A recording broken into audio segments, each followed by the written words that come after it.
When was one of the biggest moments in your life where you just completely felt unheard?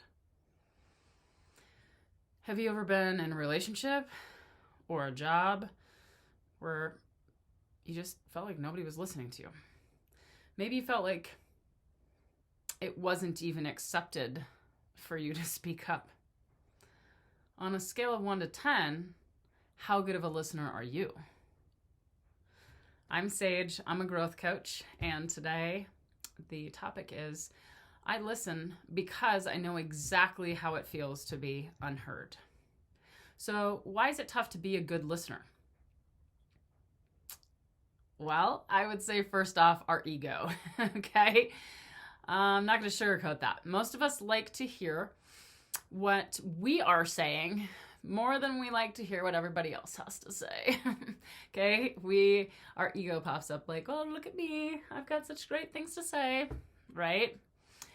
And our society really doesn't teach good listening very well. In fact, people can often get pretty uncomfortable when someone else isn't chiming in all the time. Now, I have done so much work on this over the years at different clinics and healing things and in my life coaching training about how to be a true listener and not just keep speaking up. And it's a learned skill. You have to really practice it. Also, anxiety. Our little friend anxiety. We want to be accepted and fit in. So we're like, oh my gosh, did I say the right things? Right? Okay, so a couple quotes for you. Everyone wants to be liked. Everyone wants approval. No one likes to be ignored. Daniel Mallory Ortberg. And when I feel unheard, I just stop speaking. It's not the healthiest of traits, but I'd rather reserve my energy for conversations with people who actively listen to me. Unknown.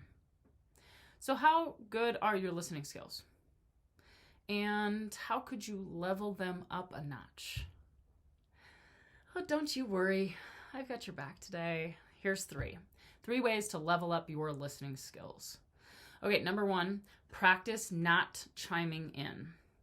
If you do say something, make sure that it's just basically you repeating what the person said for kind of confirmation. So I'll just give you an example. So you said that was pretty painful when your son said that to you, and it's been taking you a while to get over it.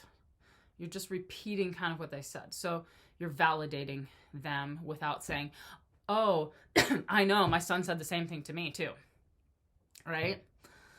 Okay, and then that leads us to 2, which is no piggybacking. And this one is so hard, okay? So hard. Because our poor heart feels like if we jump in and we say, oh, that happened to me too, it's a way to like surround the person with compassion and empathy and love. Like you're not alone, right? And so we're just kind of ingrained to do that. And I think there's a time to piggyback, and jump in and be like, you're not alone. But so often we're just waiting until we hear enough words where that person's saying something that matches something in your own experience, and then all of a sudden you want to take over the control. And now, the whole story is about how when you hit a deer driving, and then the other person's just sitting there like, I was kind of telling a story, right? Now, number 3 is be the safe space.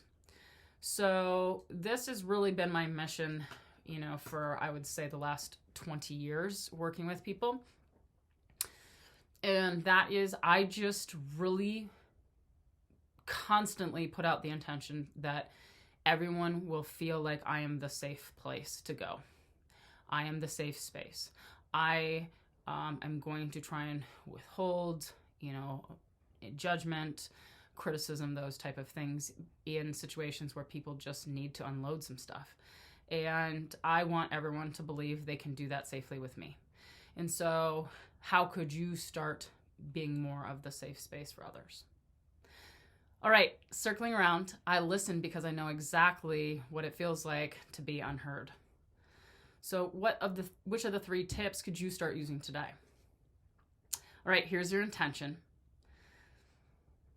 I choose to be the listener that I want other people to be for me.